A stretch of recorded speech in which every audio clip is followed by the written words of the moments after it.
آئینی ترامیم کو کچھ لوگ سمجھتے ہیں کہ قاضی فائز عیسیٰ ہیں ان کی ریٹائرمنٹ کے ساتھ مشروط ہے۔ آئینی ترامیم کا جو مقصد آئینی عدالت کا قیام، جب اپنی مرضی کا چیف جسٹس تعینات ہوگا تو اپنی مرضی کے کام بھی نکلوائے جا سکتے ہیں۔ حکومت نے سرکاری ڈاکٹرز معائنے کے لیے بھیجے، عمران خان کے اپنے معالج تھے وہ باہر ہی کھڑے رہے۔ میڈیکل رپورٹ کو بیرسٹر گوہر نے پبلک کر دیا کہ عمران خان جو ہیں وہ بالکل ٹھیک ہیں اور عوام اس رپورٹ کو نہیں مان رہی، اور وہ بیرسٹر گوہر کو بھی کڑی تنقید کا نشانہ بنا رہے ہیں۔ السلام علیکم ناظرین، میں زرناز گل اور آپ دیکھ رہے ہیں ریئل بولڈ ٹاک۔ ناظرین، جس طرح سے آپ کو پتہ ہی ہے کہ پچھلے کچھ دنوں سے پاکستان تحریک انصاف کے متعلق ایک کے بعد ایک بری خبر سنائی دے رہی ہے، ان پر ایک کے بعد ایک پہاڑ ٹوٹتا ہے۔ اب آج آپ کو جو بری خبر سنانے جا رہے ہیں، جو پاکستان کی بری خبروں میں سے ایک بڑی بری خبر ہے، وہ آپ کو دینے جا رہے ہیں، جسے کہا جا سکتا ہے کہ پاکستان تحریک انصاف کا جو خواب تھا وہ چکنا چور ہو گیا۔ لیکن اس سے پہلے بات کر لیتے ہیں آئینی ترامیم کے حوالے سے کہ یہ سلسلہ کہاں سے شروع ہوا۔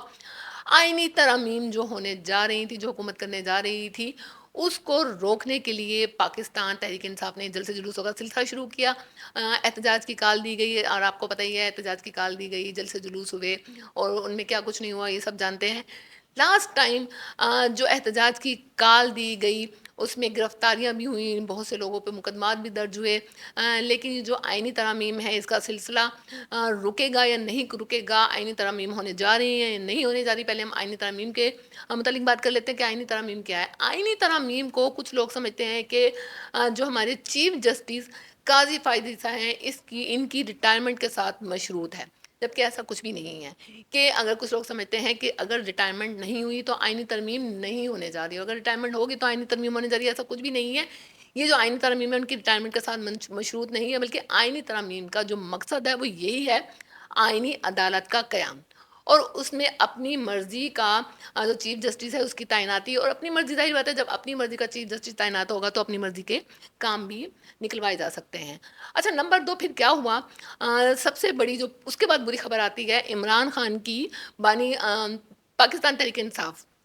بانی پی ٹی آئی کی ملاقات پر پابندی لگا دی جاتی ہے، جو کہ کافی تشویشناک ہے پاکستان تحریک انصاف کی لیڈرشپ کے لیے بھی، پاکستان تحریک انصاف کی عوام کے لیے بھی، عمران خان کے ووٹران کے لیے بھی، سپورٹران کے لیے بھی۔ خیر، عمران خان کی جو ملاقات پر پابندی لگائی گئی، اس میں پاکستان تحریک انصاف نے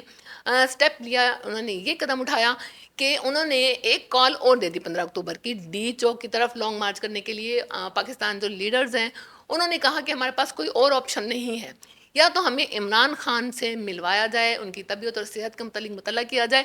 یا کم سے کم ان کے وکلا کو یا ان کے ڈاکٹر کو یا ان کی کسی بہن کو ان کے ساتھ ملوایا جائے، تاکہ ہم سیٹسفائیڈ ہو جائیں ان کی طرف سے۔ ادروائز یہ جو تحریک ہے، یہ جو احتجاج کی کال ہے 15 اکتوبر کی ڈی چوک کی طرف لانگ مارچ کی، یہ ہم واپس نہیں لیں گے۔ حکومت نے کافی کوششیں کی اور حسب معمول حکومت نے ہر دھرمی کا ہی مظاہرہ کیا کہ یہ احتجاج کی کال واپس لے لی جائے، لیکن پاکستان تحریک انصاف کی جو عوام تھی، جو لیڈران تھے، وہ بھی بضد تھے کہ جب تک ہمیں عمران خان کے ساتھ نہیں ملوایا جاتا ہم یہ کال واپس نہیں لے سکتے۔ سونے پہ سہاگا یہ کہ 15 اکتوبر ڈی چوک لانگ مارچ کرنے کی کال دی گئی، اور 15 اکتوبر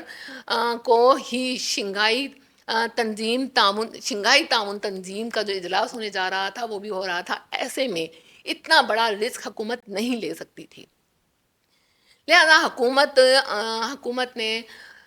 فورس کیا، کنوینس کیا پاکستان تحریک انصاف کو کہ وہ اپنی احتجاج کی کال واپس لے لے، لیکن انہوں نے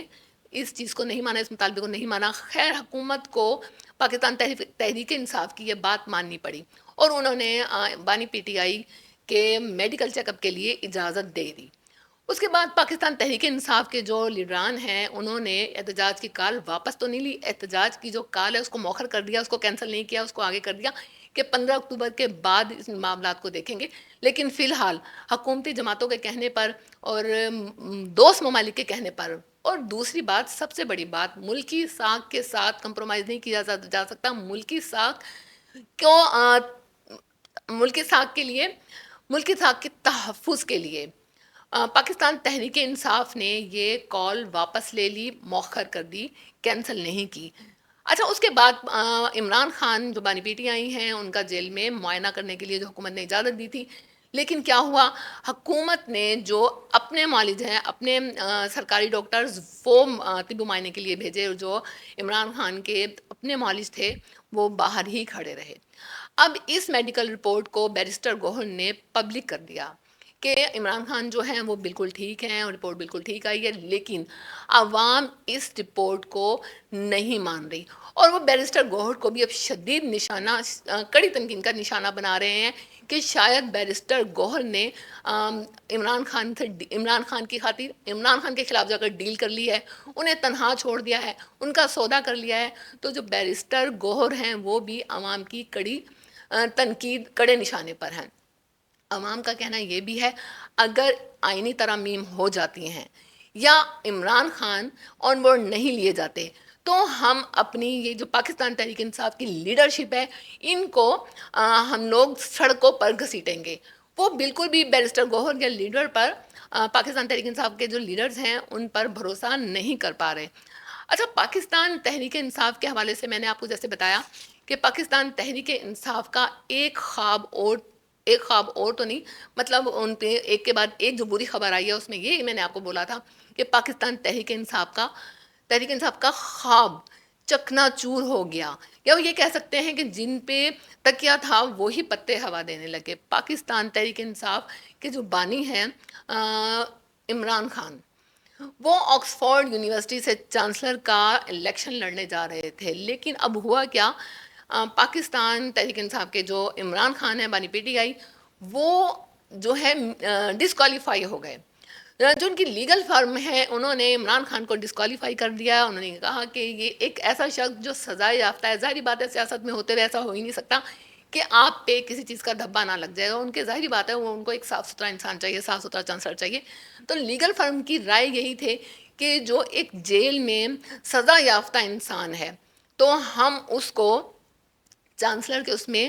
کوالیفائی نہیں کر سکتے۔ عمران خان ہر طریقے سے مس فٹ ہے کیونکہ الیکشن کے لیے فزیکل وہاں پر موجود ہونا ضروری ہوتا ہے۔